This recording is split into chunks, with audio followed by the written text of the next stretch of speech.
Hello mga kasushi, it's me again, Chef Jun.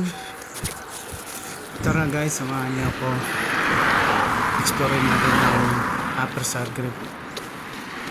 Papunta nga pala ako sa embassy ng Espanya. So dito ang daan ko.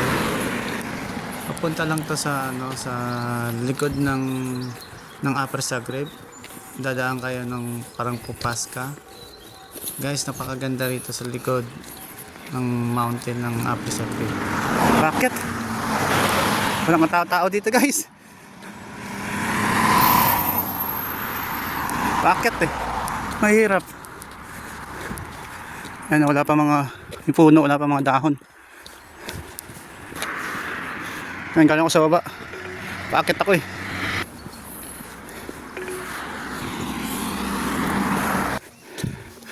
layo pa ako.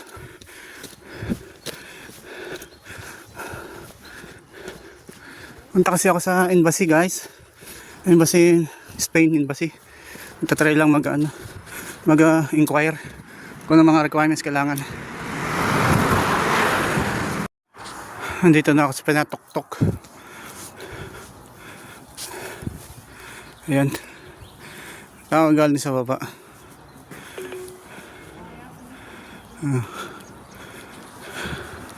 Mga bahay dito laktaw-laktaw. Mga ganda, modern na rin.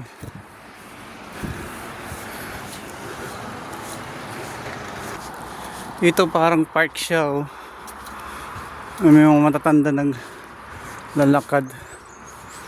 Parang sa Dobik din.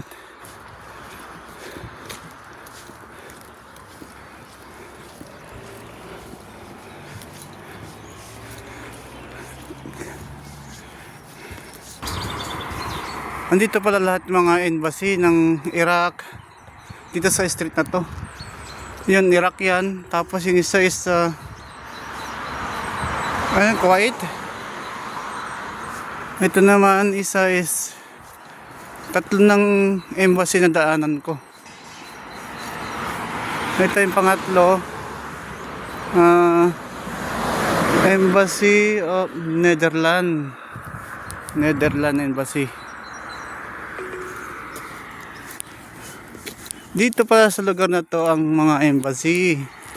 Dito sa may along the way ng Franco Pasca.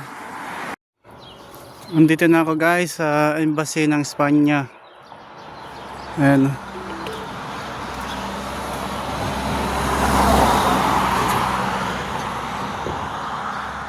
Galing ako doon. Malayo. 30 minutes by walk. Galing main square magmula rito. Nakarating na ako sa Espanya embassy.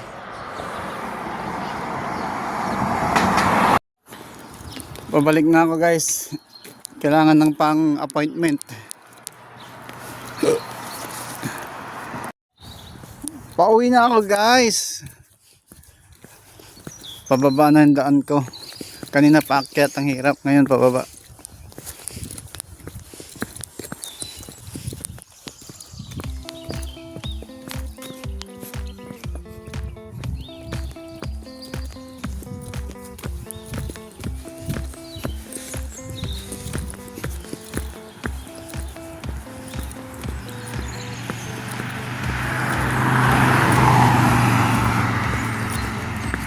Parang ako nasa Amerika.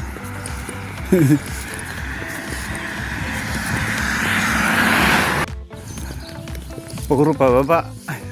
Ngayon kakaliwa ako.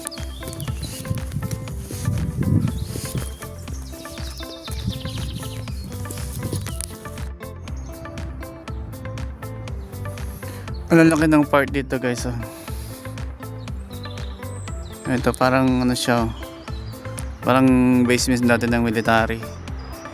Ayun, may dinosaur pa ron. Kaso bato lang. Dito ito sa sa